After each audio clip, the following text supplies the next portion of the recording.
How to Win Friends, Influence People by Sparrowette. Choices. Neji watched Naruto's back as they walked down the muddy road towards a coast city named Mijuwa, where they would take boat to some tea country town called Makamura. The still orange-clad genin didn't walk as much as he bounced, though, and the red umbrella made that look more than a little silly. He was flitting from Kabuto to Tenten and back again, but very conspicuously steering clear from Guy-sensei and Lee. He chattered about everything and nothing, Sasuke and Sakura and Sai, Ramen and Irika-sensei and his friends in Makamura, but never in depth. Despite the heavy rain, he was almost offensively cheery. Neji watched his back and wondered where his seal was. Of course he had figured it out. First there had been Naruto's words when they faced off in the finals about the Chunin position and Hinata's honor. Neither had become a Chunin, but Naruto won the fight about Hinata and Neji was grateful, however bitter that pill had been to swallow. Naruto had hollered about how he knew what it was like to have a seal ruin your life and Neji hadn't believed him. Then the invasion had begun and the gigantic toad boss Gamabunta himself had taken the shape of a nine-tailed fox. For a terrible second Neji had thought that the Biju Yondaime had somehow returned from hell to kill them all, but his Byakugan had been active and he had seen the toad inside the not quite illusionary form of a fox. He had seen Naruto shrouded with a cloak of chakra that looked so poisonous just standing a 50 feet from him should make a man keel over, so corrosive it should burn through the toad under him through to the bones. When the fighting was over, he had started thinking about the way all the adults in the village used to avoid Naruto like he was a faulty exploding tag that just hadn't decided to go off yet, but never explained why. It turned out that they hadn't been allowed to, under pain of death. He had intended to have a conversation with Naruto, to ask him questions, though he still wasn't too certain what he wanted to ask. But first he had been dreadfully busy in the aftermath of the invasion and then Uchiha had defected, Naruto had left with Jiraiya-sama and that had been that. Until now. If he only could find a moment alone with Naruto even in Makamura he appeared to be in quite high demand if even a fraction of his tales was true Kabuto was watching him. The bright orange rain poncho he was wearing over his clothes would have made anyone else look patently silly, but Neji had to consciously resist the instinct to activate his Byakugan, to expose himself like that. A true shinobi never let the enemy know they had unnerved him and Neji didn't believe for a second that Kabuto had defected back to them just like that. He wanted to bristle like a cat and ask him, what it is that you want. But, if growing up a Hyuga had been good for anything, it had been good for his self-control. I must ask, Guy-san, why you and your protege aren't wearing anything to cover you from the rain? Kabuto asked, taking a few sidesteps and slowing his gait, leaving Naruto's side to approach Neji's sensei. As Naruto had just been talking to Kabuto, now he was left conveniently alone. Neji frowned. Kabuto's words were true, the rest of them were rain ponchos, with the exception of Naruto who was the only one to tie a hand up with an umbrella instead, but Guy-sensei and Lee didn't have anything to protect them from the rain. The flames of the youth of our springtime will keep us dry. Guy-sensei declared and made the good guy pose, complete with Lee echoing his words and the genjutsu of a cotton candy bright rainbow appearing behind their backs. That is interesting. It can't be a chakra control technique because Lee can perform it as well, yet you still manipulate the pure physical energy in your bodies. It is rather similar to the opening of the gates, isn't it? Though you are obviously the one who supplies the genjutsu. Now Guy-sensei turned his face to Kabuto sharply and Neji was honestly surprised, as was Tenten if the way she had ceased to walk and just stared at her sensei and teammate like they had just grown wings, and Neji just knew. Kabuto didn't give him a knowing wink, didn't turn his polite, blank attention from Guy-sensei, but Neji knew this was an opening created intentionally.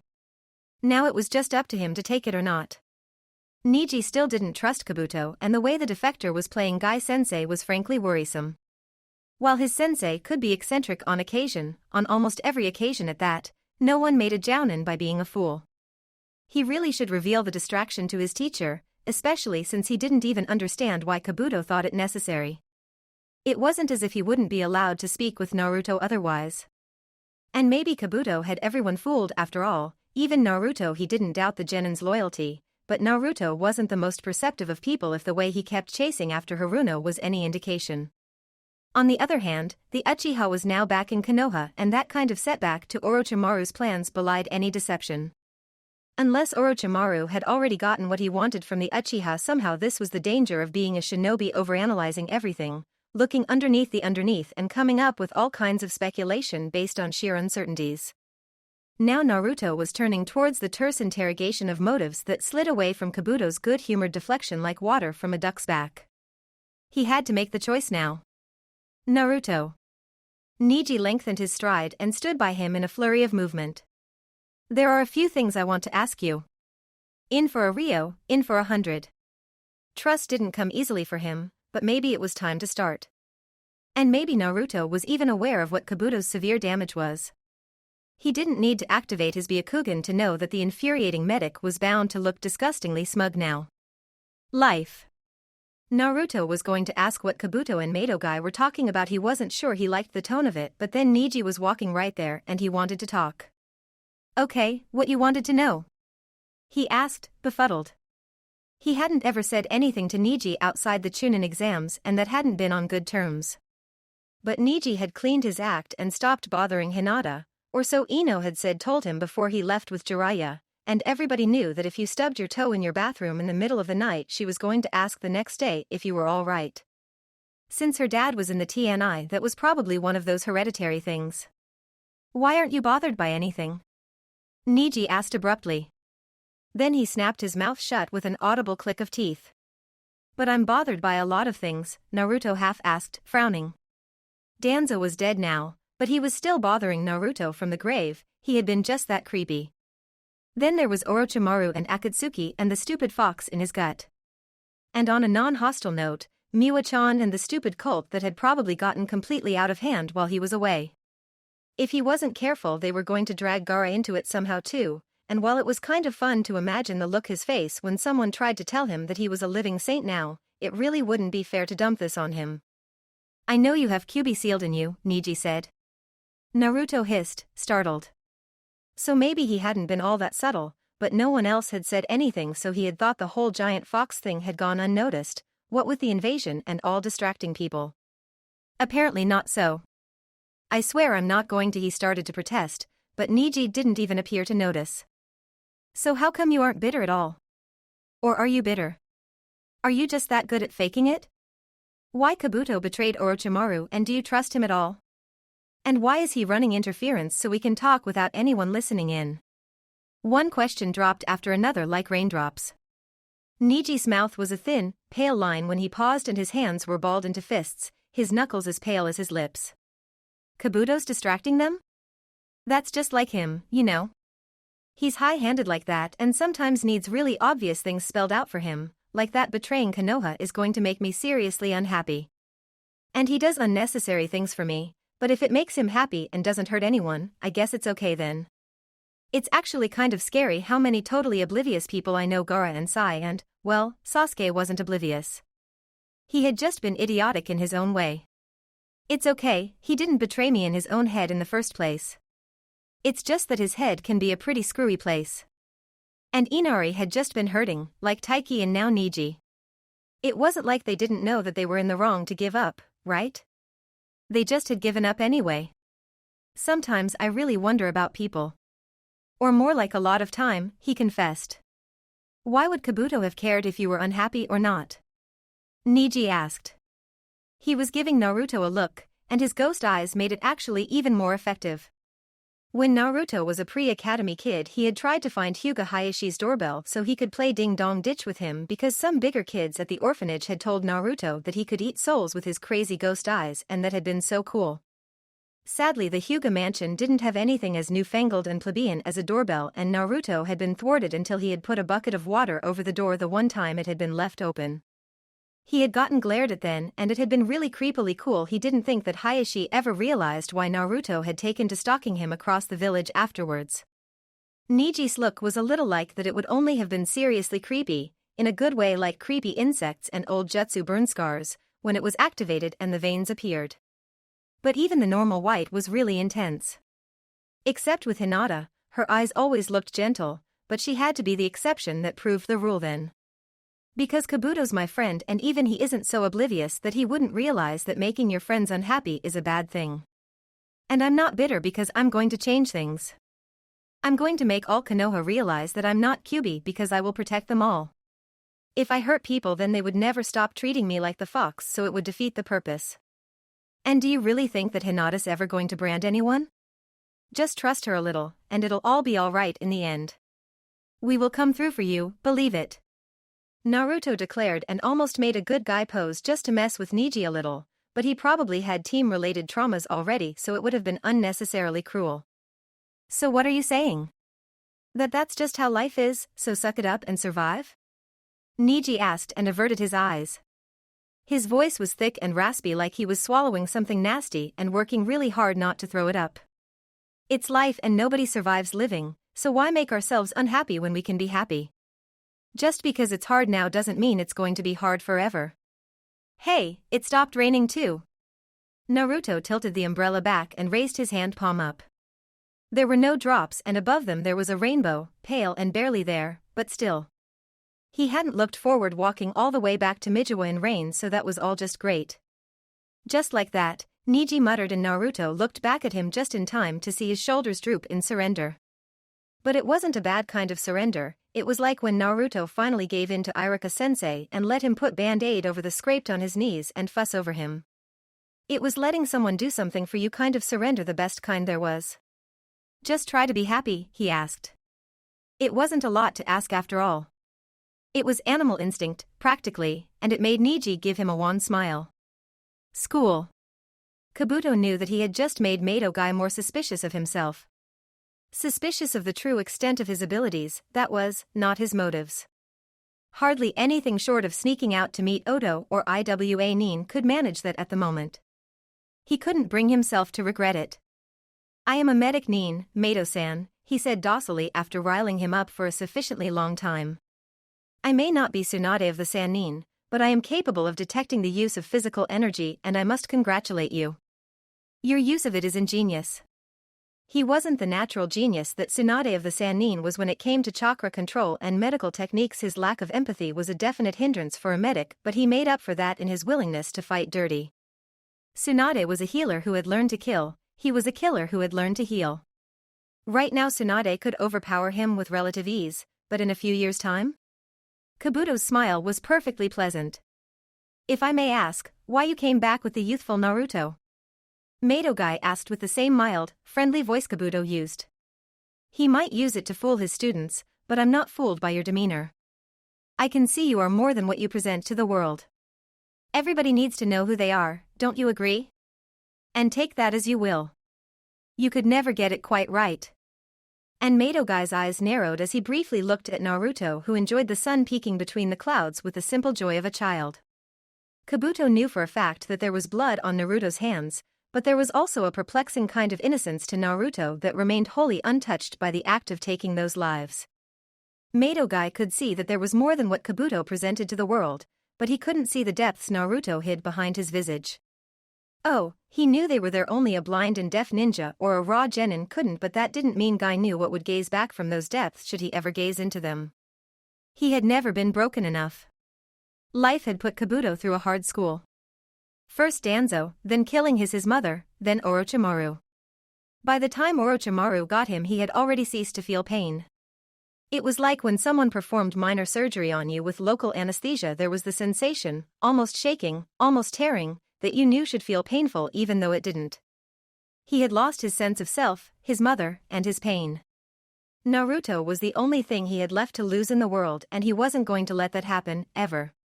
So of course Guy couldn't understand even the head game he was playing now. The Hyuga clan was arguably the strongest single clan in Konoha now, though their political influence was compromised by their unwillingness to bend and compromise. Hyuga Hinata was already Naruto's in her own unassuming way, but she lacked the backbone to effectively support Naruto. She was clearly working on that, but Kabuto didn't like uncertainties. Let Neji lean on Naruto, let him become a loyal follower of Naruto's vision as well. It wasn't as if Hinata had it in her to deny Neji anything after what her father had done to Neji's father. She can do that? Naruto's voice called out. Then he dragged Neji back to the main group. The Hyuga prodigy followed Naruto a step behind and his arm's length between them, exuding an air of indifference the best he could. But while the tilt of his chin was proud, he didn't try to take his arm back, and that alone told a story of 100 words. Hey, Tintin, Niji told that you can make scrolls that open automatically when it hits the ground, right? And you can make scrolls without any air inside, right? He was practically vibrating, he was so eager. Niji was looking at him like a merchant might a tree that bore golden fruit, something awfully tempting and much too good to be true. Kabuto had a feeling he was letting some of that show through as well, but that was all right. It kept Guy's eyes on him and not on Niji. I can, why? Tintin asked. Naruto's grin widened and a beam of sunlight streaming through a gap in clouds behind him hit his face in gentle shadows, gilding his hair. The timing was almost certainly coincidental, but Kabuto appreciated the dramatic effect anyway. Have you ever thought about making bombs? I have this great book and some of that stuff explodes the moment it comes in touch with oxygen. We would need a real laboratory for that. Naruto owns your soul and teammates 101. Pay attention, there will be a quiz later. Work. The days had dragged so slowly when Naruto-kun was away. Sometimes Miwa thought that maybe she should begin to call him Naruto-sama instead, but Naruto never complained and she was weak. She could still remember when she had thought Naruto was just a little younger than she was and she wasn't ready to give that honorific away, the last memento. She kept his books in order and saw to the training rotation of the fire brigade and the self-defense training for the young girls, and she took care of his church. And really, they had to stop calling it a cult. So Rikune thought that calling Narutoism a cult was flat-out funny? Big deal. No respectable religion should have to put up with such unfortunate connotations. She had learned a lot lately. She had learned what words like connotations and anticlericalism and doctrine meant. She was so happy, except for those bastard Buddhists that claimed they weren't a real religion at all because they weren't serious enough about themselves. Ha! Just let's see them laugh once the missionaries started converting the Wind Country people. It was an evening and Matsuzaki's shop was already closed. Matsuzaki-san could technically have already returned to his job, but he seemed to prefer playing a hermit in his home, and mostly that pretty older neighbor lady, Sakuya, had to even shop for him. Miwa didn't know what had come upon him, but since Naruto-kun had taken responsibility for his shop, she was taking care of it in his absence. She had already closed the shop, but she had taken the books with her to the headquarters. That police chief had been very docile lately and also the sort of baffled that told Miwa that there were possibilities. She had been a Maiko and later a whore. She knew how to see the weaknesses in men, how to use them against them if they didn't physically assault her first. Naruto-kun was the only one who had never shown any of that desperate need for love or friendly ear or safety or anything, yet he didn't lord that invulnerability over anyone, and that was one more reason she admired him so. But she had gotten off the track again. Yamamoto Takumo had the look of a man who could be willing to be persuaded if she only made the world, and Naruto-kun, make sense to him. And she could deliver. Sadly, the tax office was less reasonable and the figures were making her head hurt. You might want to go outside, a voice with a lilting yet sharp accent that was apparently water country told her. Miwa jumped and turned around, almost toppling over her own hem in the process. There was Konatsu in her blue and gray, giving her an amused smile. You startled me, Miwa breathed and held her hand above her heart, rising from the Seiza position. Konatsu's brother was nice, but she was the sort of a ninja Miwa had heard of before meeting Naruto, and she didn't want to sit down in front of the girl, even if Konatsu was younger than her. Silent as falling snow, as cold and deadly. Miwa could never figure out what Konatsu was thinking and it scared her a bit, but Naruto-kun hadn't seemed bothered by it, so everything was probably all right. Someone has returned, Konatsu said and tilted her head towards the door, her hair hiding her eyes in the process. It was only now that Miwa paid attention to the happy chatter of the children's voices outside. Naruto-kun had a following of children who had come by every day to demand to know when he would be back, the son of one of the policemen among them, much to his father's frustration. Miwa was certain that he had attempted to forbid Atsushimuru, poor child, what had those parents of his been thinking from coming, but he might have as well tried to forbid water from running downhill. That was Naruto. Naruto ni. It was Atsushimaru's voice and Miwa's heart soared. She let the book fall to the tatami and ran towards the door. 7 days and they were back. There he was, her Naruto-kun. He was so bright with his golden hair, sky blue eyes, tan skin and the orange he wore, like a bold, resolute brushstroke of all rainbow colors in a black and white ink painting that was the rest of the world. Makamura didn't usually seem colorless to her, but he had that aura that made normal people and their normal colors pale in comparison. There was a group of 5 children clinging to his legs and Naruto-kun was talking to them, smiling like the sun. Kabuto was there as well, bone pale as always, but Tsubaki hadn't returned and neither had Sai or Sasuke. Instead there was man in green clingy clothes. And that haircut? And his teeth were really blinding. And was that a rain of cherry blossoms behind him at this time of the year? Something about spring and youth? And holy shit, had some woman actually agreed to procreate with the man? There was another? And there were a normal boy and a girl with them, but she didn't pay attention to them. Really, she couldn't. So those 2 in green were ninja, but not normal ninja? She hoped so at least. Naruto-kun, welcome back, she called with a raspy voice. But of course Naruto-kun heard her and dragged the whole group to her, making introductions. Miwa clung desperately to the one she knew at least somewhat. It's nice to see you, Kabuto, I hope your trip went well. Naruto, I have kept your business in order and the church has decided to send missionaries to the Wind Country to convert people to the Narutoism, she blurted out. Naruto-kun made a strangled sound and looked kind of constipated. He was so modest and admirable quality, certainly, but it was up to Miwa and her fellow believers to see to it that he didn't inadvertently cause harm to his cause. She was secure in his knowledge of Naruto-kun's worth and she was going to make the world at large acknowledge it. Come hell or high water, come unbound Biju or a plague of locusts, the world was going to acknowledge her devotion to Naruto-kun. It was for his own good. I approve, Kabuto said. She had met him before they left Makamura for Konoha, of course, but they hadn't really spoken with each other. Miwa turned to him and for the first time recognized a fellow follower. She graced him with her brightest smile. I am honored to meet you, Kabuto. In which capacity are you here if I may ask? She demurred.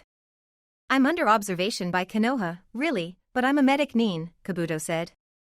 A medic, the possibilities of that's wonderful. I have kept thinking that someone should teach the great Naruto Fire Brigade at least the basic first aid, but finances are a bit tight until the next month. Would you consider helping us? A faithful priestess's work was never done. Thank goodness. Home. It was nice to be back in Makamura. It wasn't home to him, but Miwa-chan lived there and it seemed like Konatsu-chan and Kid had warmed up to it lately, and there was Matsuzaki, though he had apparently refused to go out and meet anyone lately. Naruto wondered why and decided to go meet him before he left in any case. Matsuzaki had been kind of cool for an old man, even if he had been strange about the whole beating up Yakuza business. Since when was beating up criminals wrong, anyway? And of course Naruto had to take care of Miwa and the rest of the girls afterwards. Konatsu-chan had told him that 4 of the fire brigade girls could manage the water bullet now, and if that wasn't great, what was? Any sleazy guy who tried to lay hands on them was in for a big surprise now. Of course, he had been right about Miwa getting completely out of hand. They were going to be preaching in the Wind Country and he had been stupid enough to say something about it being Gaara's domain, and then Miwa had decided that they needed to set up pilgrimage. So this is my life now, he said and leaned back on his arms, looking at the starry sky from his porch. There weren't that many stars that could be seen from Makamura. The corona of the lights of the town sucked in and drowned most of the tiny star twinkles. But the big stars could be seen and it reminded him of Konoha a little. Konoha was a big village, but dark during the night. Even the civilians understood the necessary of not standing out and the stars could always be seen except during the festival nights. Just what you expected? It's not like you have protested that strenuously, a voice called from the courtyard. It was pretty embarrassing, but at least Idate was as good as a shinobi, practically, so it wasn't like a civilian sneaked up on him. Naruto was still a little sheepish when he waved at him. She's a girl and girls are scary, he confided in Idate. Not all were scary the same way of course. Some were scary like Tsunade-bachan and could finger flick you through a wall, but that wasn't so scary because Tsunade-bachan was a big softy deep down. Some were scary like Ino because she knew things about everyone. Some were scary like Sakura-chan because just looking at them made you want to be stupid and she would hurt you if you were stupid. It was a cunning kunoichi booby trap designed to get innocent genin heads bashed in and still make them happy about it. Ahem.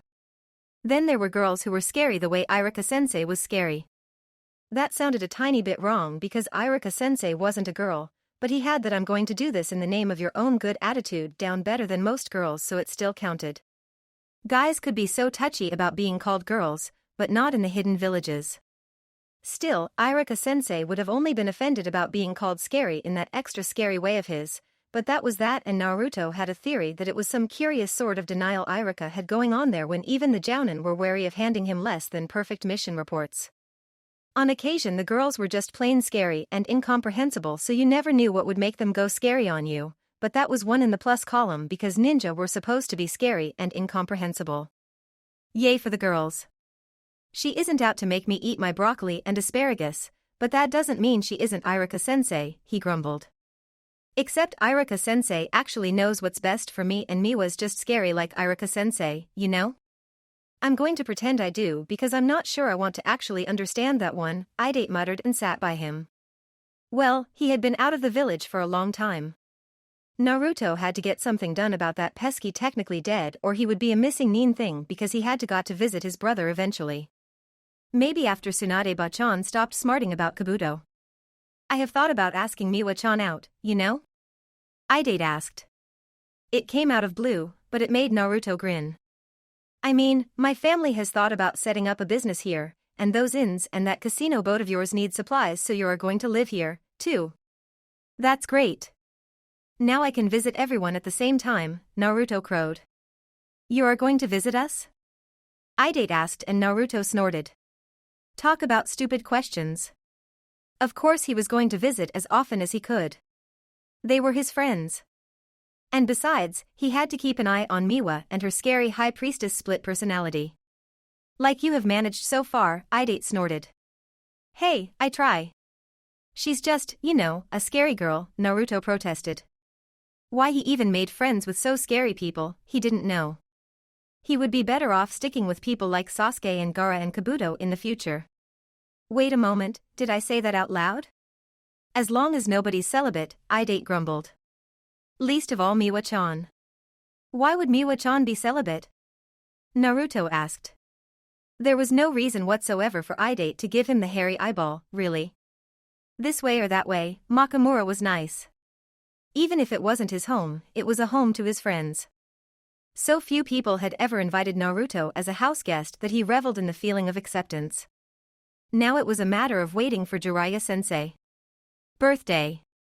Naruto had for somewhat, kind of peaceful days in Makamura, not counting the first day, which was more like half a day. Kabuto started teaching the fire brigade girls first aid, the stuff with bandages and CPR, and no jutsu because the jutsu took an insane amount of chakra control, and Guy started helping Idate with his taijutsu.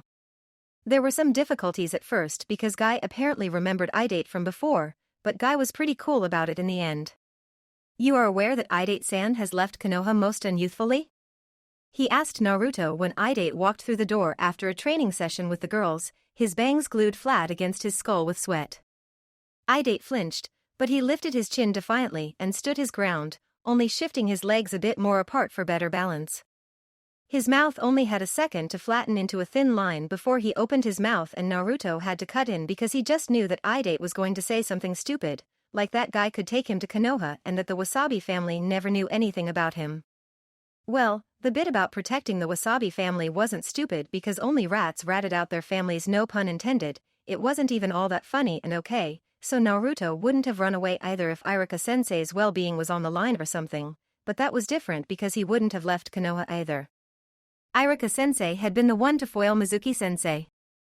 Kakashi-sensei would never have pulled a Mizuki-sensei on him, and Naruto thought that maybe he had just been really lucky when it came to teachers. Except for the part where Mizuki bastard had been the one to teach him taijutsu and pulled a Mizuki-sensei on him years before Naruto even coined the term. Hey, since Aoi predated Mizuki, should I refer to it as pulling an Aoi instead? Naruto only realized he had said that out loud when the tension in the room dropped like a ton of bricks, only to be replaced by those blank looks that meant he had once again failed to remember that other people didn't live in his brain. He only realized now how ready Konatsu-chan and Kid had been to fight until their hands inched that crucial half-inch away from their kunai pouches. Kabuto didn't show anything, but then, he wouldn't. I was just thinking out loud, he defended himself, but that didn't do a whole lot to help the stares. Naruto gave up. Look, I knew it after that T-Country race mission when Ibiki came to debrief us. He's your friend, right? Shouldn't you trust his judgment on this? Wanting to protect your family wasn't stupid, but thinking that Idate needed to be dragged back to Konoha most definitely was. Besides, he wasn't sure if Guy and Ibiki were in fact friends, but they were in the same age bracket and Guy was the sort of person who was a friend to others whether they wanted it or not. He dazzled them with sunsets and the power of youth and declared eternal friendship. It was common knowledge in Konoha that when you tried to run after him to protest you found he had tied your sandal straps together while you rubbed your eyes. That ended with the ground hitting you over the head, and then Guy wanted to nurse you back to the youthful bloom of health with the power of youth and offered band-aids and in the end you decided it was just less hazardous to say yes. He was kind of really Guy like that. And of course, Naruto being very much Naruto like that, the parallels completely escaped him. He is, indeed. Guy looked him right in the eye and Naruto looked back, ready to make an issue out of it. Ibiki was alright with it and Aoi had paid for his dastardly deeds and that was that. But before he could protest further Guy's face was split by a small smile. It looked odd on his face, soft around the edges, and Naruto felt strangely honored to see that small smile instead of the huge, glittering grin that was on the man's face most of the time. Yes, valiant Ibiki is my friend and I am glad that you have not betrayed his trust, he said. His team hovered somewhere at his back and probably looked terribly confused, but Naruto had a hard time looking away from Guy's face. He gulped. Guy had been fierce when he had fought Kisame, but there were fiercer things in him than violence. Yeah. Not like Sakura-chan did either. Or Sasuke, whatever else that bastard betrayed, he muttered. My eternal rival must be terribly proud of you. Guy bellowed and gave Naruto the good guy pose, which Lee mirrored behind him. In a way, that broke the mood. In another way it didn't. Naruto so wanted Kakashi-sensei to be proud of him. So, we agree on this, Naruto muttered and started to drag Idate to the kitchen just to do something, to get away from it all. But those few steps took him past Konatsu-chan and Kid and they had been great about the whole thing so he stopped there. They were due their due now. Thanks, you were great. Like, any village that would have that greatness must be terminally stupid. Did the daimyo drop it on its head when it was founded? He said. They had been ready to fight Guy and anyone who was ready to fight someone who wore that much spandex and pulled it off was very brave indeed. It's all right. It was mostly Konatsu, said Kid. He scuffed the off-white tatami with his feet and looked down. Naruto noticed that he had really long and girly eyelashes for a boy, but it would have been really low to tease him for it now. Except when it wasn't. You're all right too, Naruto, Konatsu-chan said and looked him straight in the eye and that was that. At least almost. Have you given any thought to continuing your bloodline a few years down the road? Our genes would be awesome together. Eh? So. Konatsu-chan had joined the scary brigade, wanted to have a child eventually and was ready to let him have one too. She was generous like that and Kabuto was teaching the girls to make ointments for burn wounds and so forth. Miwa-chan was still Miwa-chan, of course. The world is like a birthday cake. Taking a piece is okay, but more is rude. Let's keep things in Makamura, Naruto tried to dissuade her. She tilted her head and the pretty hairpin she was wearing made a tingling sound. Are you trying to convince me that you have ever taken only one piece of any cake on the table? Miwa-chan asked and gave him that knowing eyebrow. Naruto made a guilty eeping sound and tried to sink through the floor. So Miwa was Miwa and Mato Guy had maybe joined the cult. Naruto was too scared of the answer to ask and Idate hadn't been arrested and things weren't any more insane than they usually were. This was his life, somehow. Then Jiraiya-sensei came back. He was early, which was unusual. He had a pretty girl with him, and that wasn't unusual in the least. Christmas. It was evening and Naruto was sitting on an old sofa someone had found from somewhere. Things had just appeared while he had been away and kept appearing because that morning he had eaten his cereal and nutrition pills from a brand new takoyaki, the ninja mouse plate, and so had everyone else. Those had been an emergency acquisition because all the other plates in the house had gotten contaminated by an unfortunate chemical experiment that had apparently been conducted in the middle of the night for some reason without waking anyone. It was kind of nice to not be the automatic suspect, even though Naruto half wished he had thought of it first. Konatsu had made faces and held her chopsticks like she wanted to impale the brave mouse shinobi with them while Kid had pulled a face that made Naruto think he had been behind it. He had managed to suppress the snickering, but not to keep his mouth from twitching. I have no shame and Kanatsu does, the twitching said loud and clear. Lucky me. Let the inspiring, youthful example of our mouse comrade stoke the fires of youth in us, Guyboyed them. Yikes. Okay, so maybe the plates were dead embarrassing, but they were secretly kind of cool too because Naruto never got the ninja mouse plate he wanted when he was a child because the orphanage was low at funds. And at least the sofa was nice. Naruto curled up on it, pulling his knees up so that his chin could rest on them and read a certain well-loved book about explosives. Hey, Tenten, what about tracking explosives? They're paint bombs with really sticky, slow-drying, smelly paint. Makes you leave tracks wherever you go and can't be washed away without turpentine, he called to the kitchen. Tenten made some vague noises that didn't tell Naruto if she was listening at all or not, but then, she was busy making bombs and that was a tricky job. The sun was setting behind some trees on the hill to the west and the colors in the room became cooler even though the air didn't, at least not in front of the window. Naruto was feeling lazy and just staring out of it when he saw Jiraiya-sensei. At first he didn't realize it was his sensei and thought it was just some random white-haired guy. Jiraiya-sensei wasn't fat at all, but he had a lot of muscles, and they were the bulky kind more than the sleek kind like Kakashi-sensei's. If his hair had been shorter and if he had been wearing a mask, Naruto would probably have mistaken him for Kakashi-sensei at first, in fact. He wore some clothes Naruto had never seen on him either, and the pretty woman trotting after him in a slightly pained manner was the only normal thing about the whole picture. Hey, Ero-sensei! Naruto shouted and threw the window open. You are early. What's happened to you? You look really terrible. And who have you tricked into coming with you this time?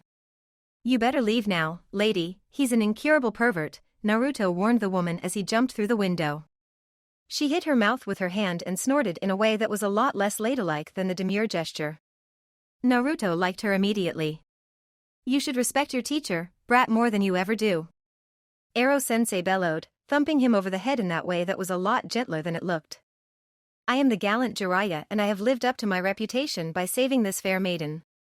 He made that silly hopping dance he always made when he started spouting words like gallant and legendary around. Naruto had read once that being teased could make people do strange things, and he thought that Jiraiya must have been teased really badly. A lot. And of course, Naruto being very much Naruto, the parallels completely escaped him. Is she a princess? I once saved a princess too, that was Koyuki Hime, she used to be Fujike's Yuki when she was still hiding from her evil uncle, told the girl and wondered where she was royalty and what evil relative or advisor needed his ass kicked now. She just shook her head, though, and looked really sad. My name is Morimoto Tomomi and I'm no princess, she said. I used to be a kunoichi of IWA. Naruto was going to console her and tell her that the jerks in IWA, whatever they had done to her, hadn't deserved her anyway and would get their asses kicked if Jiraiya-sensei hadn't for once lived up to his self-appointed nickname and done it already, but that was when Ero-sensei coughed very pointedly. Funny thing you mentioned Kazuhana Koyuki. My information network intercepted her letter to you, he drawled and handed Naruto the letter. Naruto cheered and grabbed it, but his mood darkened when he noticed it had been opened already. Hey, did you read this? Because reading other people's post might be a shinobi thing, but we're only supposed to go shinobi on non-Konohan shinobi and now I'm going to read your post right back. That would teach him. Maybe Ero-sensei would write some really sappy love letter he could mock too. Koyuki Hime hadn't sent a sappy love letter, had she? Because she was older and Naruto liked Sakura-chan and she hadn't ever made puppy eyes/cow eyes at him at all like those Uchiha fangirls always did whenever Sasuke walked by them, but the way his luck had run lately, Koyuki had gotten struck by lightning or something and developed some delusional love for him. And then Ero-sensei was going to mock him mercilessly, except he looked more grave and angry than anything. I can't leave you alone even for a moment, can I? This letter only confirmed what my network already told me. You have apparently decided to found a Jinchuriki cult, never mind that you were supposed to keep a low profile, and a ruler of a sovereign state has decided to found a holy day in your honor in lieu of a proper protocol to offer congratulations for this. It's in midwinter and it's celebrated by handing out presents and bringing symbolical evergreen trees inside, presumably to die in a symbolic way. Hey, that's great! Naruto cheered, but instantly deflated under the withering stare. Ero-sensei looked like he meant business, this time. It wasn't my fault. These crazy missing finger people started trying to beat me up and then they tried to rape Miwa-chan. What was I supposed to do? And it really was evil to tell Konatsu-chan to kill her brother, so I gave her shelter, and that hunter Nin failed evil forever, so he stayed too, except now he's staying in Konoha. He was babbling and maybe not telling this the way he should have, but damn it, he had been in the right. Things had gotten out of hand, but he didn't regret a thing, couldn't regret a thing. Then that police chief thought I was a Yakuza boss, but no worries, we had a sports day and he changed his mind. Except, he kind of decided that I was a cult leader instead, and Taiki had sent that letter to Kiri, and then Miwa-chan decided that having a cult was a great idea. So it wasn't my fault. Jiraiya-sensei didn't look like he believed in his innocence at all. He was holding his face in his palms, and Naruto thought that was only because he lacked a convenient surface to bang his head against. His face was red and he was making these huffing noises, like he weighed twice his original weight instead of a lot less. Not even 2 whole months, he moaned. But I got Sasuke back too. Well, Kabuto got him back too. And I got Kabuto pardoned, so everything's okay on that front, he said and patted Jiraiya-sensei's arm, deciding to have mercy on him and give some good news. Yakushi Kabuto what? Thanksgiving. Deidara's eyes were full of hate, and Itachi approved. Just not for the reason anyone who had heard his official reason for becoming a missing Nin, the words he had spoken to his brother as a gambit for a seppuku by proxy, would have thought. I will kill you. One day, whatever it takes, Deidara swore. His pupils shrunk, an involuntary reaction, and he clearly expected Itachi to take umbrage. Yet, he had said so. He wasn't going to allow himself to be controlled. Itachi was counting on that. The boy looked more like half-drowned rat than anything else, his clothes torn and glued to his skin, his hair hanging limply, but there was such brilliant potential. The sun was setting and it was raining in the Earth Country. Itachi loved when it rained at night. He could hear the drops, the water falling, and that was enough for him. He was used to seeing so much, remembering so much, that sometimes he wondered why his brain didn't bleed as his eyes did, but in the darkness he couldn't see what he heard, and that was a blessing. Sharingan eyes were famous and infamous, but it wasn't superior to Byakugan in every respect, not even at its highest level. It still needed visible light and more than a cloud-covered night offer and a clear line of vision. This night was going to be pitch dark, so far from all human habitation, there was the sound of 100,000 raindrops and more, and Itachi reveled in that even as he played his part. Cool, he thought, at the air drifting through his hair and water on his face and the fresh scent of moist foliage. Aren't you going to do anything? Deidara challenged him, and still the former Iwa Jounen's vitals didn't change. Itachi was very certain that he wanted to die. That was too bad. Itachi wasn't too keen on living himself, but if wishes were fishes, no one would ever go hungry. Am I supposed to care? He asked and rolled his shoulders in a carefully calculated gesture of indifference. An oxymoron that might be, but an efficient one so as to rekindle some of the old fire in Deidara. The younger man's nostrils flared and his cheeks reddened. In this world of hate, people are resources to be used. You are no more special than any other. You are worth no more than many better than you who are dead now. The heavy drops rolled off Itachi's hair and down onto the tip of his nose, then down his cheeks and over his lips to drip off the end of his chin. He was cold under the last rays of the sun, and it was so sweet. The rain still tasted and felt pure even when he wasn't. There was a reason Itachi was baiting Deidara, a very good reason. He didn't know why Kakuzu had accepted the mission to kill this man's lover, and that wasn't really of importance to their situation. Deidara would resent Itachi for forcing him to live and for forcing him to join yet another cause, and that resentment could only double when he found out that he was a member of the same terrorist group as Tomomi's killer. Deidara would be a time bomb set to blow up on Akatsuki at any moment. He felt himself strong enough. Much could be said of Itachi, but he had never forgotten his one, true loyalty, the one he had experienced when he had stood in front of the memorial stone after the Yondame's death, the one that made even finding comfort in cold rain worth it. There were few enough reasons for him to feel thankful, but somehow every day he remembered that day was a day to feel grateful he had lived, had chosen to be loyal. If he wasn't loyal, what would he be other than nothing? The palm on Deidara's hand opened the slightest bit. Itachi had never seen this technique used in a fight before. It had been forbidden and forgotten for longer than he had lived, and he allowed Deidara to grab his clay, smiling. Any day he learned something new was a day to be grateful, he told himself. Much could be said of Itachi, but no one ever accused him of being stupid. He had learned the art of sabotage before he could walk down the street of any settlement other than Konoha and not have a well-meaning adult to ask where his mommy was. In the country of Earth an explosive had been prepared, again by one of Konoha. Its fuse was ever so slowly burning shorter and shorter. Independence. In Makamura it was yet another perfectly beautiful evening. You totally didn't know that about your own village, did you? What kind of spymaster are you anyway? Jiraiya had sat Naruto across the table in the safe house turned operations headquarters, and he hadn't been surprised in the least when Kabuto had walked in only sent minutes later, mild as milk and pleasant as please. The rest of the misfits had been sent out of the house for an hour or so, and a few privacy seals ensured no one could eavesdrop on them. He had demanded answers about Kabuto, but that had turned into a rambling story about Danzo. A spymaster who spends the majority of his time hundreds of miles from Konoha spying on her enemies, he said. Naruto gave him a flat stare that told him that excuse didn't fly, and he had to admit, reluctantly, that it really didn't. It was Danzo. The sad truth about being a ninja is that there is always a bigger fish, kiddo. There is always someone better and badder than you. I guess I just found mine. Admitting that was like swallowing glass. It had been a long time since Jiraiya had been flat-out bested in anything. Salamander Hanzo had beaten the 3 students of Sandaime in a fight and named them the Sannin because he had been so impressed they could fight against him and not die immediately, but that had been in the mists of his youth. His student had surpassed him in the arts of battle and sealing both, but that wasn't something any teacher could ever regard as a defeat. Jiraiya was fairly certain that during Sandaime's second reign he could have beaten his own teacher in a battle. The old man had aged well, but that truth was that he had aged. His spy network was the best in the elemental countries. He had even sent a warning to Konoha that the leaders of Sand and Sound had been meeting in secret, and his suspicions that the Otokage was in fact Orochimaru, so while he hadn't figured the invasion out, he had at least been on the right track, just out of time. He had gotten used to being at the top of his game, and the fall hurt.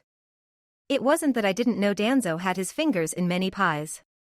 I thought never mind that. It seems that Danzo let me to find out just enough that I didn't get suspicious about the rest of it. But that is a wonderful conversation for another day. Jiraiya turned the full weight of his attention to Kabuto. Not quite killing intent, the technique was rather similar. It allowed the target to physically experience the observation. It was something even civilians could sometimes do accidentally, but with the chakra of one of the Sannin behind it, well, Jiraiya had once heard it compared to divine judgment. Kabuto didn't speak out of turn. He didn't even fidget. Jiraiya's mood darkened even more at that. Why did you bring back Uchiha Sasuke? I can't imagine it was from the goodness of your heart, he drawled. The Jinchuriki meant power, and Naruto, should he learn to get over his fear of Kyuubi's power and properly control it, could mean the biggest power boost there was in the elemental countries. I once made a promise to Naruto-sama that when he founded a ninja organization I would join it. Naruto-sama gave me the color of a person who always keeps his promises, Kabuto answered, forcing Jiraiya to do a double take. He understood every single word, but the whole of it didn't make much sense. Care to explain this? He asked Naruto. It was a sad day indeed when he asked Naruto of all people to make sense of someone even more inexplicable than himself. Well, I sneaked out of the orphanage this one time when I was a kid because the bigger kids kept talking how cool it would be to sneak out at night, and then I met Kabuto. And then we were friends. At this point Naruto graced Kabuto with one of those heart-rendingly bright smiles, and Jiraiya realized with a pang that he had probably been Naruto's first friend. Oh shit, the way this could have gone down, no one else played ninja like we did. We even had drop bags and drop bags. Were you preparing to take Naruto with you? Jiraiya's voice went up in pitch until it cracked at the end. Missing Danzo had been one thing, but he had missed that? Minato would have come back from the Shinigami's stomach to haunt him if Jiraiya had let Orochimaru take his son. And he would have been beaten to the punch by Kushina, who didn't have to claw her way through stomach lining to get at him. Of course not, Ero-sensei. You think that bastard Danzo would have let him take me to a mission in IWA? Even though I would totally have gone with him, Naruto grumbled. I would have taken you anywhere if you asked, Kabuto said glibly, prompting a wince from Naruto. Please stop helping me now? He groused and looked at Jiraiya, lifting his chin defiantly. The last time Jiraiya had seen that look had been when he tried to convince Naruto to give up on Sasuke. So we played ninja, and I was pretty good at finding blackmail and recruiting these Jinjutsu characters, but I didn't blackmail them into it, so don't start going on about bad influence, okay? Dear gods, Umbu training simulations? And I helped Kabuto with his colors. And look, it's a private thing and you wouldn't like it if, I don't know, Tsunade Bachan started airing your private business for the whole world to see, right? So, I'm only going to say that Kabuto started forgetting something really important and I reminded him. He gave Orochimaru the boot and came back to Konoha and brought Sasuke back to me because he had made a promise to me and loyalty's a two-way street. He needed colors, I gave him colors, I needed him to return and he returned. He isn't going to tell my secrets and I'm not telling his. I know what I'm doing and I have the track record to prove it. We're going to kill Orochimaru. Unless he's still one of your precious people? And this, Jiraiya though, was as good declaration of independence as any. What an utter headache. Don't worry, any lingering feelings I might have had for Orochimaru died with sensei, he said and rubbed the bridge of his nose. He left Naruto alone for less than 2 whole months and this happened. Though, in all fairness, a lot of it had started years ago. Years ago under his nose and he had missed it. It was so very clear that Kabuto had been taught by Danzo. It was also clear that those colors were a shared metaphor for something else entirely, but Jiraiya needed a little more context to pin down exactly what. And what made you decide to ask Naruto for your colors? He fished for that extra piece of information that would make everything else make sense. He didn't want to try and pressure Naruto on this because whether he won or lost, he had a feeling that this was one issue that could cost him his students' trust if it wasn't handled carefully. It had to be someone loyal. Someone who wasn't damaged goods yet, who would be worth the dirty work I was doing. Someone who embodied Konoha. Someone who was Konoha. Kabuto spoke slowly, his eyes distant like they were looking into the past, like he was trying to remember something for the first time in a long while. Gods, he couldn't even remember why he chose Naruto in the first place. And I knew that Naruto-sama was born to be that to the whole village even if, living in denial, Konoha couldn't bear to admit it. It wasn't even that hard to figure out. I intended to tell Naruto-sama once he became a little older and more careful about keeping secrets, but by then, he was more Konoha to me than Konoha itself. In the end it was nothing for me to betray the village, because losing it meant nothing as long as I didn't lose Naruto-sama. Loyalty to Konoha was one of his colors, not mine. He turned to look at Naruto like he was seeing the boy for the first time a second time around. I really didn't think loyal to the village Konoha wasn't obvious, Naruto complained. I think it was, in the very beginning, but then Danzo happened. Again. After that, I could only see what I had explicitly been given to see. I apologize, Naruto-sama. Kabuto shrugged and Jiraiya could read a multitude of completely conflicting things into the gesture, yet nothing at the same time. This whole thing was really starting to give him a headache. I chose you because you embody Konoha, Naruto-sama, and I always intended to tell you why. You are the son don't of Yondaime Hokage Namake's Minato. Yondaime. New Year. Within the seal Kurama impatiently waited for a chance, any spike of chakra or any flash of emotion to take advantage of. Those bloody eyes of Uchiha Madara, the bastardization of the Rakuto Senin's heritage, had taken his free will. After that Senju Hashirama had proved to be very much a fruit from the same tree and taken his freedom, helped by his Uzumaki wife. The yellow-haired man whose shadow still haunted the seal and his wife had pulled a reproduction of the same, though at least Kurama had been able to make them pay for it with their lives. All this he had swallowed, the bitter chalk, and he seethed in the hate and basked in it. But now these cultists were going to take the name of his father and twist it to their own will, and Kurama had had enough for once and all. It was hard to tell the passage of time within the seal. It could have been a very long time since the last time, or maybe very short, but finally there was a silvery flash that struck through the body of his host with almost the intensity of physical pain. There was no hate, only a mad swirl of surprise, a disbelief, yearning, pride, bitterness, why didn't Tanyonetellme happiness myfather. It wasn't hate, wasn't Kurama's domain, but the raw force of it was such that it left Naruto wide open, allowed him to reach out with the ebb and flow of chakra through the seal and pull. The form of a human child tumbled down the imaginary hallway leading to the bars of the cage, the fragile, powerful seal holding it shut. Oh, hey, Furball, guess what? I have a father.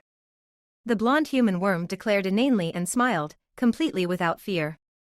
It made Kurama growl and throw himself against the bars. The force of that desperate lunge was almost as potent as Naruto's revelation had been, but much more futile. Let me out so I can devour you and your cult and your village. Kurama bellowed with such force it made the human worm flinch, and he felt satisfaction, imagining his very voice rattling the fragile self-image. No way I'm gonna let you out, you stupid fox. My dad died to put you in there, you know, and my mom too, and I don't want anyone devoured. The boy worm clucked his tongue and then blew a raspberry at Kurama, and that was really too much. My father is dead as well, and you are using his name to your own ends. Well, you killed my father, you bastard, so you don't wait a second, you had a father? The presumptuousness of that. Though it wouldn't have mattered what Uzumaki Naruto said, Kurama wanted to be enraged, and no words could diffuse that. Of course I had a father. Did you think I butted from Juby's side like a runner from Strawberry? Without his actions I never would have come to be. This only went to prove how short human memory was. For Kurama, time wasn't counted with turns of seasons, but climate changes and plagues, the births and deaths of the leaders of the summon creatures, and the maelstrom of hate that destroyed great empires. For humans, his father's time was ancient history. You have no idea what indoor voice means, right? The human complained and lifted his hands to cover his ears. Who was Juby? Juby was a primordial entity that sought to destroy the world. The sage of the six paths, my father, fought it. The shock of this boy's ignorance was starting to break through the rage Kurama felt. He had known that humans were a forgetful species, but to forget the best of them who ever lived? This species only had one to redeem it, and Rakuto was dead. Dead. It was of no use to wish the dead had been immortal. The sage of the six paths was your father? And, had sex with this Juby? Was it some kind of enemy kunoichi attraction thing? The boy worm prattled inanely, and for the first time in his long life Kurama was shocked entirely silent. He understood every single word used and the sentence structure made sense, but those words echoed in his ears like fleshy noise that couldn't make sense. Sorry, I guess you don't want to think about your dad having sex, right? I mean, I don't even remember mine, and I don't want and, had sex with this Juby? I wonder who my mother was. She must have been Uzumaki since dad's name was Namikaze, but nobody ever told me her name enemy kunoichi attraction thing. How dare you mock me? I will be free even if it is the last thing I will ever do, and then I will utterly destroy you. Kurama threw himself against the bars again with a clang that couldn't be heard as much as it could be felt in the bones. The seal on the gate rustled like the golden silk paper on the lanterns of his father's palace, like a precious, fragile thing, but the accursed thing held yet. Indoor voice. And I wasn't mocking you, but if Juby was your mother and he was your father, how come they got you if they didn't have sex? The boy's chakra radiated plaintively and his body was open, almost relaxed. He didn't seem afraid and he didn't even seem cruel. Kurama was offended. Blue eyes very much like those haunted his memories, a face like the boy's, but framed by red hair. Blood red hair and blood red skin, death in a gasp and the child in life, damn it to hell. Rakuto Sennin fought Juby and sealed it inside his own body. But should he have died, the beast would have escaped, and he was only mortal man. So he split it into 9 Biju, his children, he explained, wondering all the while why he even bothered. Why educate someone too foolish to appreciate it, someone who had to die so Kurama could be free again? Hey, you said Strawberry. The boy shouted and pointed at him. Kurama blinked, wondering again if there was something wrong with his hearing. Or maybe the captivity had finally gotten to him and he had hallucinated this entire conversation. What? He asked, even though he probably shouldn't encourage figments of his imagination. You said Strawberry earlier, don't try to deny it. You're Kyubi, and you said Strawberry. That's funny, the boy laughed and Kurama stared at him through the bars. He had a feeling he was quickly losing the control over this conversation.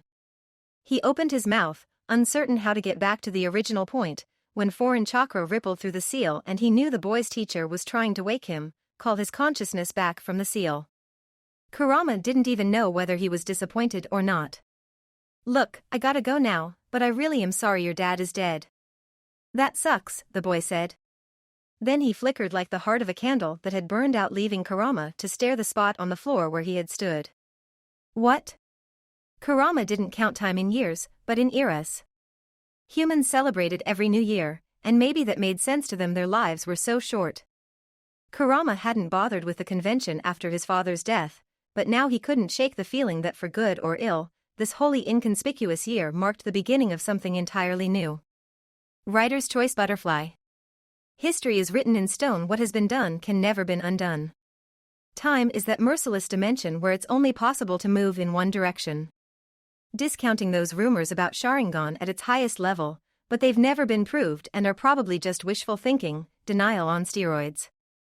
But history can also be strangely flexible.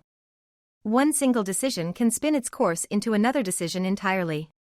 The year Zabuza decided to join the Kirigakure Ninja Academy. Zabuza wasn't a student yet when he might have slaughtered the whole graduating class in hopes of entering the ranks. During the reign of the fourth Mizukage, Kirigakure had begun using a new graduation ritual where the members of the graduating class were paired against each other in death matches, yet more proof that Uchiha Madara had some serious deep-reaching issues, though this fact wouldn't be found out in a long time yet. It was a lot better than going through pointless years in the academy, he decided, watching when his supposed peers tried to hit the edges of the target with a kunai and have it land with the blade forward. But on his way to the training grounds, Zabuza walked past a kunoichi hopeful. She was a small one, due to the lack of nutrition during her early childhood, and she was nearly shaking from fear. She was crying because she was certain she would not live to see another day, and for the first time in his life Zabuza felt pity. He asked for the girl's name and it was given. No family name. Nariko, just another orphan who joined the academy to have a roof over her head and 3 meals a day. He asked for her opponent's name, and she told him. Zabuza waited until Nariko's match came and challenged the boy she had been pitted against, killing him easily. Then he demanded entrance to the academy, which he could easily have claimed just by walking in and writing his name on the entrance form or asking someone else to write it, since he couldn't actually read or write at that point. 10 minutes of pity had him going through 1 full year of the academy and then slaughtering every instructor there because he was just that pissed off by the whole thing. The village administration judged the instructors unfit for falling to the blade of a first-year student and decreed that should a student manage to kill an academy teacher, they would automatically graduate, which only served to make the teachers that much more paranoid. Zabuza became first a candidate and then a member of the 7 Swordsmen of the Mist and later attempted a coup, after which he fled for his life and became yet another missing nin from the bloody village, and that was that. Only it wasn't. This action made many impacts, though they weren't easily seen. Nariko lived to graduate without fighting anyone because of a bureaucratic mistake and the ballyhoo over a pre-academy hopeful killing a graduating student, but this only earned her 2 more years of life before she died on her first B-ranked mission. More importantly, the graduation ritual wasn't cancelled. Many more people continued to die in the years to come because Madara was as easy to reason with as a rock and sanity wasn't one of Tobi's good points, and as a result Kiri's forces slowly but surely began to thin out, since the influx of new ninja didn't quite make up for those who died in line of duty or went missing. The practice was finally cancelled 1 year after the perfectly cut and dried graduation. Inconsequential students Mizushima Kanatsu and her half-brother Kid escaped from their match. This all left Kiri much diminished and Madara madder than a beehive that had just been hit with a stick because that accursed Senju had not been wrong about something not working. Oh, and a lot of people were dead who might otherwise have lived, though Madara didn't really care about that. But there were also some people who lived who would otherwise have died. Half of the graduating class of the year Zabuza made his bloody entrance to the ranks, to be exact. Mori Satoshi was a talented ninjutsu user and good at taijutsu. He quickly rose to the rank of a chunin where he was promptly recruited for a special training for people with intelligence potential. He reached the rank of jounin in a timely manner, but the life he led made him age before his time. There were strands of gray in his hair and wrinkles around his eyes when a young white-haired boy approached him in one of Kiri's ninja bars. "You are too young to make that kind of career choice, brat. Go play ninja with your genin team. If you can't trust yourself to remember who you are, pick someone to remember it for you and do whatever they think you would do." Another man would have said something else. A butterfly's wings flapped, creating the tiniest current of air, but those have a way of growing, given time. The rest, as they say, is history. It is written in stone and cannot be changed. Writer's Choice Promise. Naruto knew whose child he was and he was over the moon. His father was Namake's Minato, the yellow flash and Naruto's greatest hero, and his mother was Uzumaki Kushina, the last Uzumaki, even though she hadn't actually been called the last Uzumaki because people had a much smaller stick up their collective ass about the Uzumaki than about the Uchiha. Or it could have been that his mother had tried to kick the first person to call her that in the head and screamed about not wanting to be reminded, "Thank you very much," and she wasn't going to be the last because she was going to have children. And be Hokage, damn it. Or so Jiraiya-sensei told him. Naruto wondered how long his mother had continued to challenge his father to friendly training spars for taking the hat and decided to ask Jiraiya-sensei. Really, the only cloud in his sky was that he wasn't allowed to tell people. The horde's petty enough to take revenge on a dead man's son wouldn't even be your worst trouble, Jiraiya-sensei had said. Not that there won't be plenty of those once the truth comes out. The real problem will be the people who look at your father and mother's respective careers and lineages and decide to preempt a reenact Ion of the last war. You don't have a Kekii Genkai, but there's nothing wrong with your bloodline. Or everything, depending on the point of view. Why care about that? It's not like there's a war brewing or anything, Naruto had complained, only to receive a flat stare. We are shinobi. There's always a war brewing, Jiraiya-sensei had said. So. He was keeping his mouth shut, as hard as it was. He had to leave the house even though it was well after midnight just to burn off some of the excitement, and Naruto was absolutely sure he wouldn't going to sleep even then, but maybe he'd be able to sit down and not bother the others so much. That one room for sleeping was really inconvenient. Once outside, Naruto noticed he wasn't the only person awake after all. The woman Jiraiya had brought with him, Tomomi, was sitting on the wall that separated the neighboring geisha house from the safe house's yard and staring at the waning moon. She seemed colorless in the moonlight, even though the geisha house's lanterns shone red behind her, nothing but drab brown and paleness. Naruto's first thought was that he had thought Miwa-chan had taken her to sleep with the rest of the girls. His second thought was that she looked really, really sad. Hey, Tomomi-chan? Is something wrong? He asked and hopped to sit on the wall next to her. Did something bad happen? I don't think that anything good can happen that will make you go missing, though I'm not sure if I'm just presumed dead instead. I have a lover, you know? His name is Deidara and I have no idea where he is or if he even is still alive. Tomomi-chan gave the wall a vicious kick that actually made the old bricks crack a bit. What happened? Naruto asked and patted her hand. He was actually a bit at loss because this wasn't how these things usually went. Some people initially ran away and some fought, but usually people didn't just talk to him like that without making things difficult for everyone at first. It was messing with his equilibrium. The umbu of our village tried to kill me. Or I'm not even sure if that the man was dressed as an umbu, but Tsuchikage-sama knew that we were together for more than 7 months. So why make an issue out of it now? But whether it was IWA or someone else doesn't change the outcome. Deidara tried to kill Tsuchikage-sama and blew up his tower. He can never return to IWA now, and neither can I after running away with one of the Sannin to search for him. And since Jiraiya-san's network hasn't found him yet, all I can do is sit tight in Konoha with no idea of when they will trust me enough to let me out of the village. I never thought I would become a missing nin for anything, but I guess we all have our price after all. Her voice was more tired than bitter. Naruto almost crowed that he didn't have a price and then patted himself to the back for thinking before he blurted out the first thing that popped into his head, for once. He did tell her his second thought, though. I'd just drag him back by the hair. I'll do it for you if I ever see him. What does he look like? He asked and Tomomi-chan whirled around to stare at him. Naruto squirmed under her gaze. It felt like she could drill holes into his brain and read his thoughts at the same time. But he had promised and he wasn't going to back down. Technically speaking, I'm not supposed to tell Strange Ninja about this, but that cat's so out of the bag, it must be in another country by now and having little rumor kittens there. I would have dragged Sasuke back from Orochimaru if Kabuto hadn't brought him in that barrel, and I'm going to bring your Deidara back. This is the promise of a lifetime. I think you will do your best, Tomomi-chan said with a puzzled voice. You are Jiraiya-san's student, and apparently a Jinchuriki as well. A generous commitment from you, considering we only met today. I think that considering that promise, you can call me Tomomi-ne-chan, little brother. Then she smiled, and all of a sudden she didn't look quite so colorless anymore. Naruto was reminded that she was actually really pretty, though of course nothing that could be compared to Sakura-chan. And he got to call her Ne-chan.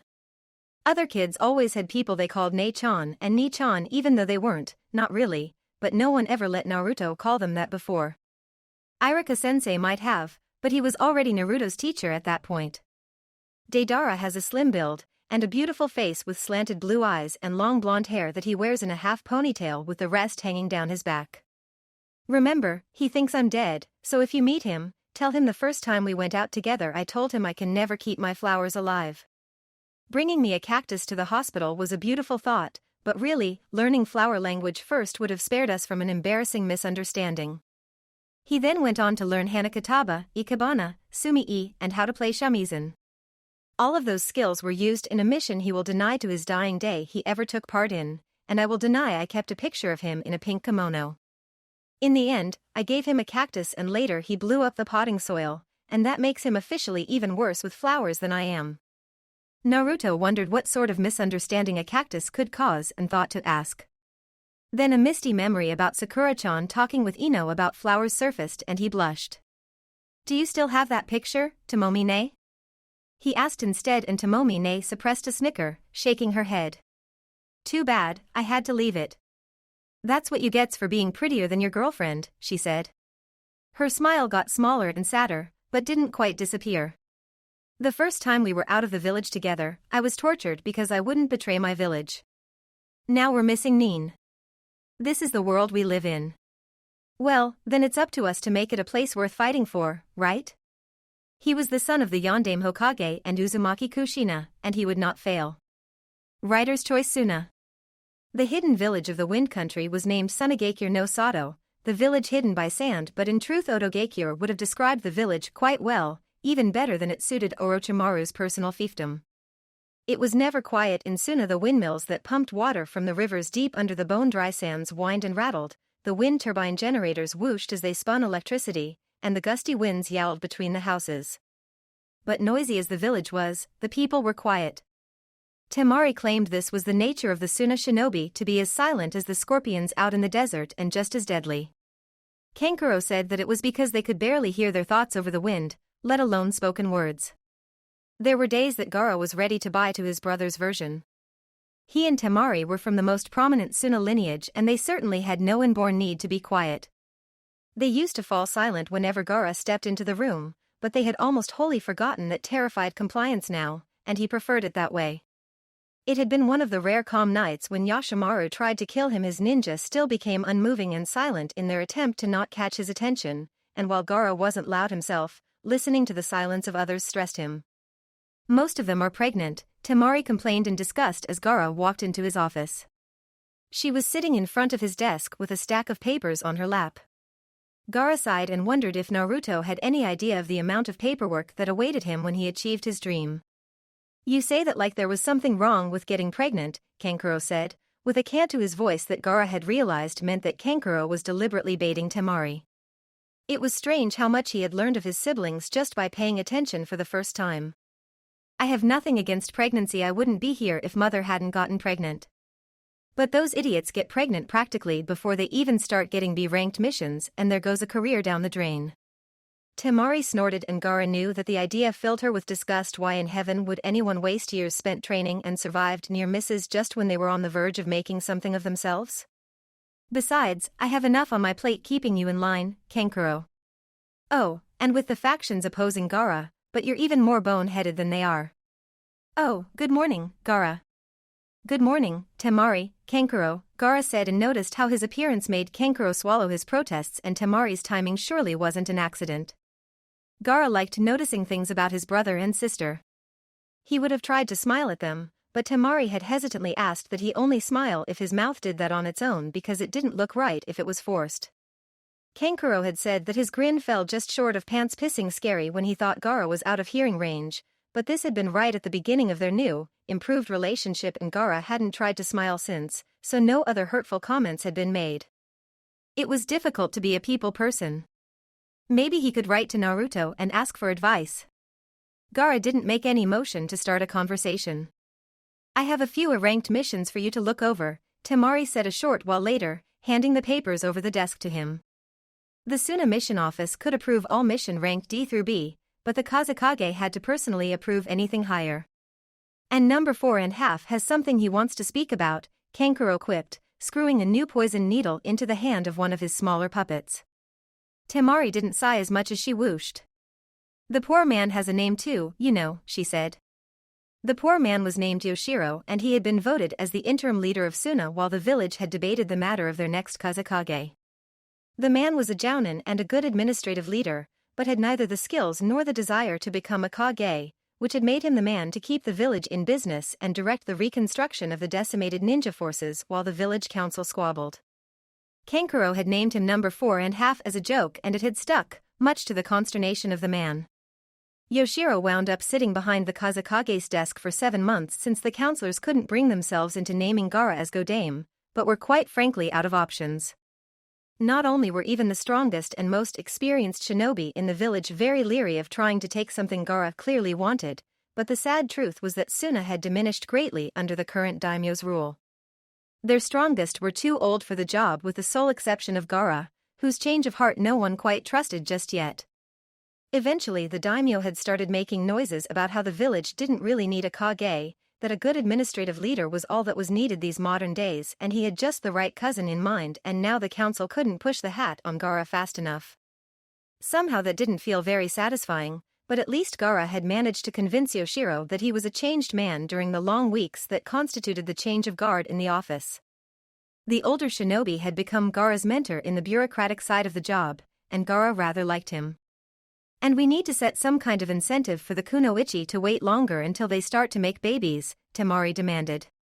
We're still short on manpower after the invasion, and will be several years more. The last thing we need is for the young and promising to retire young to stay in the kitchen.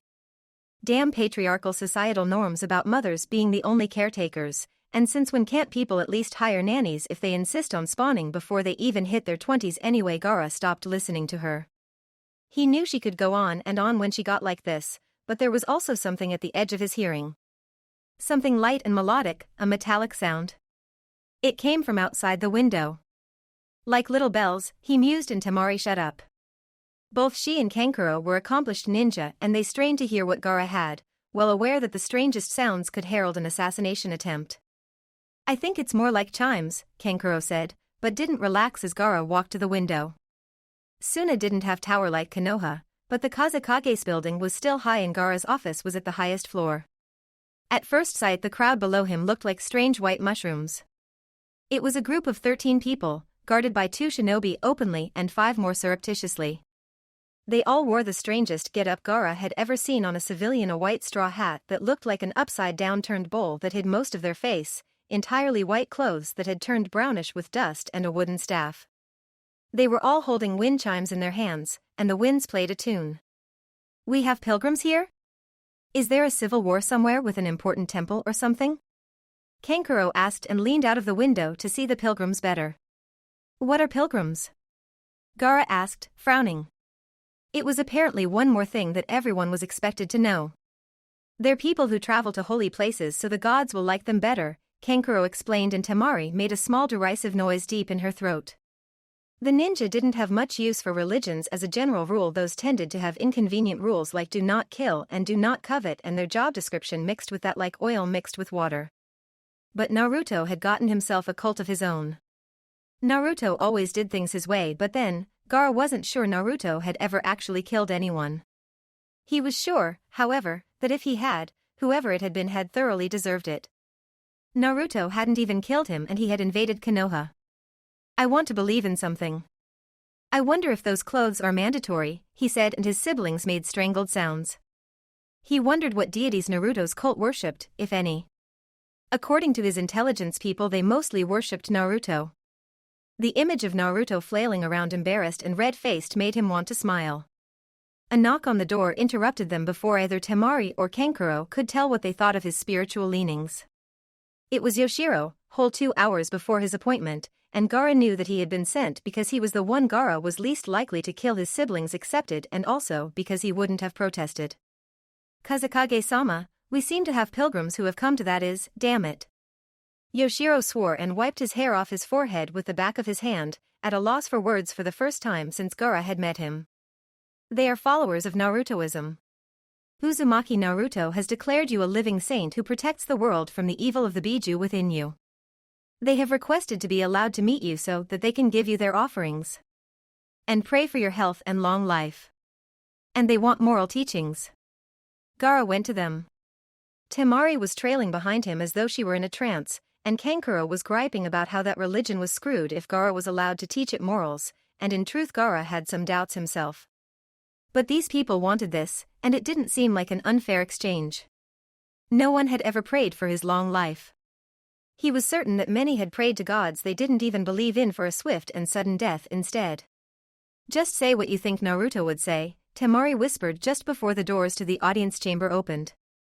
There were 8 women and 5 men in the audience chamber when Gaara entered. As one, they all knelt on the stone floor. Salutations to him who stands up for the world peaceful, independent and radiant. Pure like white camphor, the incarnation of compassion they chanted. One umbu dropped off the ceiling. The pilgrims extolled all kind of virtues that Gaara hadn't even known he had, starting with soft and religious type things like compassion and truth, but then edging into the territory of strength and proving all these virtues via combat, and it started making sense.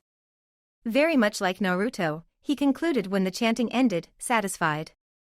Gaara-sama, I am Risa, the leader of our pilgrimage.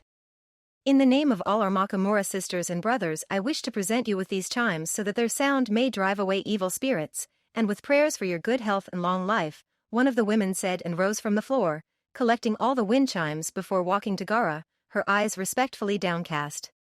She appeared the oldest of them, with gray strands in her dark hair.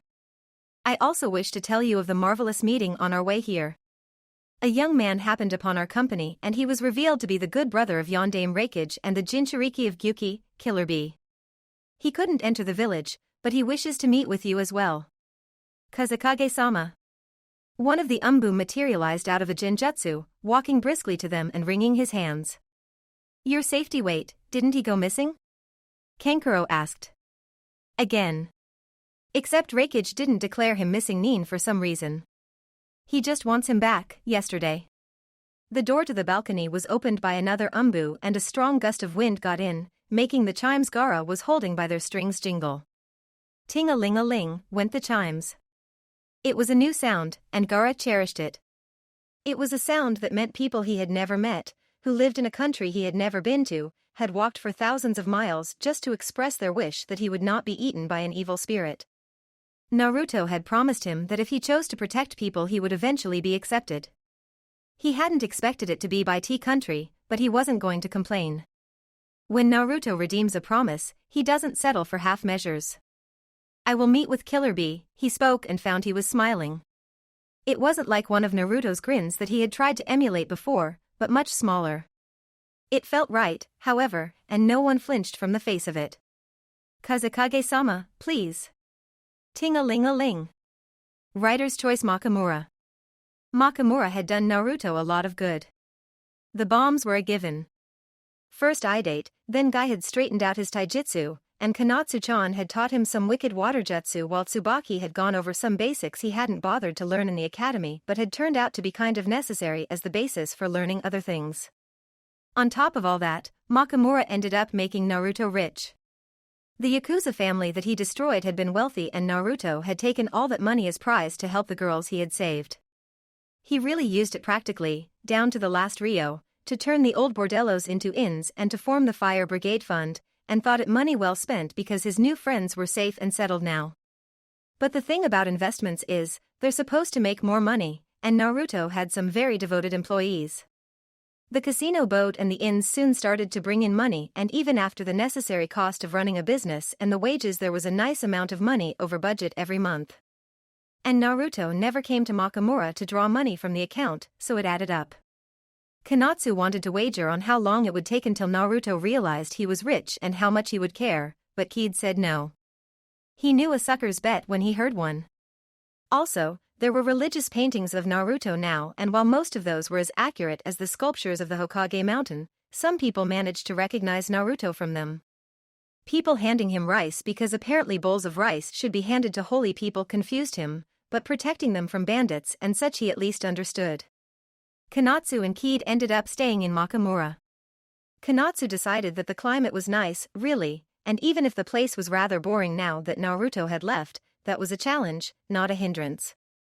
Besides, Kid liked it there. They continued to train the fire brigade together, along with Idate, until it had become the only fire brigade in the world that doubled as a paramilitary force. None of the girls reached Chunin level of skill, but as a band of mercenaries and the shipping magnate who had hired them found out, even Genin level was more than enough to deal with non-shinobi. Together they managed to give the poor police chief gray hairs, but Takumo consoled himself, thinking that at least the instigator had left before he could make things any worse. His wife read a letter to him breakfast. You have been made an honorary member of the fire brigade, because Sata felt bad he thought you were a chauvinist. Many words not fit to be repeated followed. Idate negotiated a shipping contract between the Wasabi family and Naruto's enterprise and he remained in Makamura to court Miwa. He finally got her to agree to go on a date at try number 17, which didn't yet mean Miwa had fallen in love with him, he realized, but he was working on it. And at least Miwa's religious fervor and devotion scared away any potential competition. The Great Naruto Fire Brigade became a tourist attraction entirely by accident. A year after it was established, one of the big pavilions built by the sea caught fire during the Mermaid Festival. Because half the fire brigade was there already to party, it was very quickly taken care of. Also, very flashily. The tourists got soaked, but they found the real jutsu the most fascinating thing they had ever seen. The fire brigade was mostly annoyed by the crowd taking pictures of them when they were trying to do their job, and so they began to organize fire drills to give them something to ogle when it was safe and keep them away when there really was a fire. Firefighting became a traditional women's profession in 2 years. Everybody agreed that it was the quickest gender-normative tradition ever to be formed. Miwa continued to happily spread Narutoism and organize the Church of Naruto. She didn't know a good number of the people who came to her were agents of foreign countries who tried to figure out what Konoha's ploy was, but she would have answered the questions the same way even then. A woman who is absolutely sure that she's in the right is a force to be reckoned with. Those agents reported the Church of Naruto believed in world peace and the communal hobby was making explosives out of foodstuff. This was, according to the High Priestess, entirely logical and just. Writer's Choice Konoha. Naruto gained a small following in Konoha. It was more of a moral support thing for Tsubaki, Kakashi, Hinata, Niji and the Ikarakus than anything else, but Sai took the religion entirely seriously and managed to convert the rest of the rootlets like Tsubaki dubbed her and Irika's new charges to his point of view, much to Irika's consternation. He refused to join even as a joke because as a teacher it was his responsibility to present good example and teach children that joining cults was bad and there his good effort went down the drain.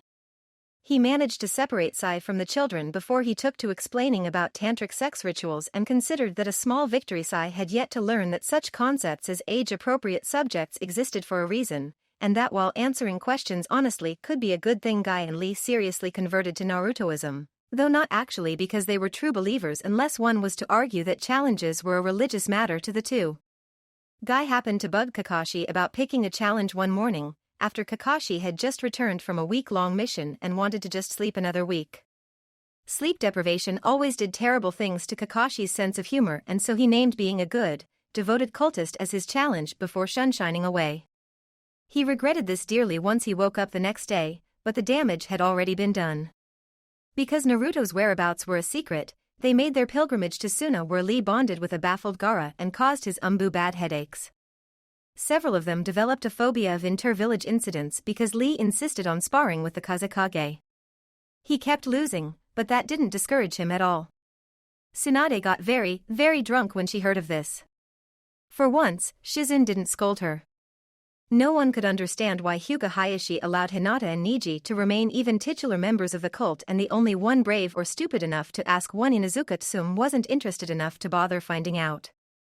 It might have had something to do with a training spar which had ended in Hinata actually beating Niji, and Niji had smiled, congratulating her.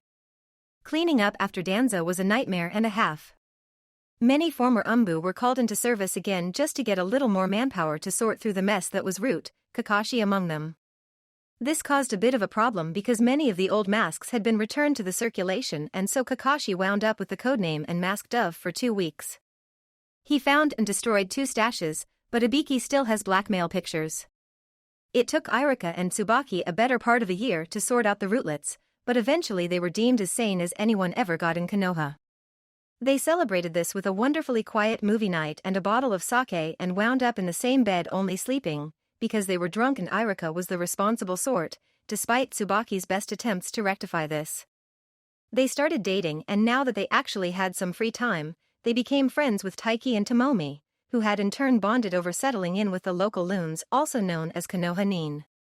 Sasuke got away with becoming a missing nin with what was practically a slap on the wrist, by shinobi standards anyway. This was partly because of the Sharingan, partly because Tsunade was a big softie when it became to Naruto and Sakura, partly because she got to vicariously redeem a fallen teammate, and last but not least because the whole Uchiha massacre had been an atrocity that never should have happened and had screwed a small boy's head up very badly, and Sasuke should have been forced into therapy no matter how much he didn't want to go, damn it. He got a year's probation and his clearance was revoked for that time. He wasn't allowed to leave Konoha. It was made clear to him that he was under surveillance so strict that if he talked in his sleep, wrote a shopping list or greeted a grocer, the TNI would receive a detailed report.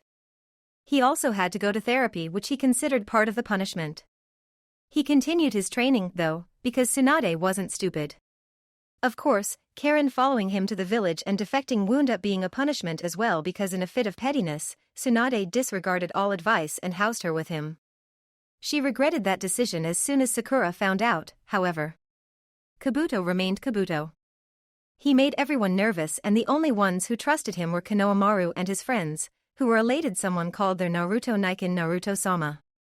He was sent into therapy as well, but he frustrated his therapists because he knew all the right answers to the questions they asked and didn't trust them enough to actually let them help. Kabuto was always unfailingly polite to Irika, and while he was polite to everyone, he almost managed to not be unnerving with Irika. Irika paid this back by being supportive, more for Naruto's sake than anything else, but Kabuto appreciated this a lot more than if Irika had done so for his sake, so it worked out, kind of. Outside Konoha things became even more complicated. Orochimaru fumed because he had lost both his new designer body and his right hand in one fell swoop. He made several attempts to contact Sasuke again, as well as catch up to Naruto and exact some well-deserved revenge, and that special Uzumaki chakra was interesting as well, come to think of it, but Jiraiya grudgingly accepted assistance from Kabuto, and they managed to keep Orochimaru preoccupied with defending his foothold in the rice country. It is a sad day indeed, Jiraiya bitched to Tsunade in one of his letters, when Orochimaru could be considered small potatoes. The other great hidden villages interpreted Narutoism as an attempt to seduce their Jinchuriki into defecting and gain political and financial influence in their countries, and that went down as well as one might expect. Not all such consequences were negative. Tsunade's reputation had taken a serious hit during the years she wasted gambling and drinking, and now she established reputation as a brazen, magnificent bitch, crazy of course as well, but then, had there ever been a wholly sane Hokage? Entirely by accident, Naruto had managed to convince the elemental countries that Konoha was back at the top of her game again. The Raikage was furious, though, because his brother had been entangled in the mess. IWA collectively wasn't too impressed when the Yellow Flash was declared a saint. Kiri didn't like Naruto appropriating one of their hunter nin, made worse by the fact that while Taiki hadn't been particularly famous, he was a very good jonin and they were suffering shortage of manpower. Good hunter nin didn't grow on trees, and it took years and years to train a small percentage of all available ninja to that level of skill. Daimyo Kazuhana Koyuki had always favored Konoha, but now her reaction to Naruto highlighted this favoritism, causing a lot of bitterness made worse by the fact that no one could claim Naruto hadn't earned it. The Wind Daimyo got all bitchy too, and Tsunade praised every higher power who might deign to listen to a ninja and wasn't Jashin that Gaara didn't actually mind. The Jinchuriki's opinion wasn't asked, and if they did say anything useful, it was anything appropriate, it could only be a lie, right? And then there was Akatsuki. This is where the story ends.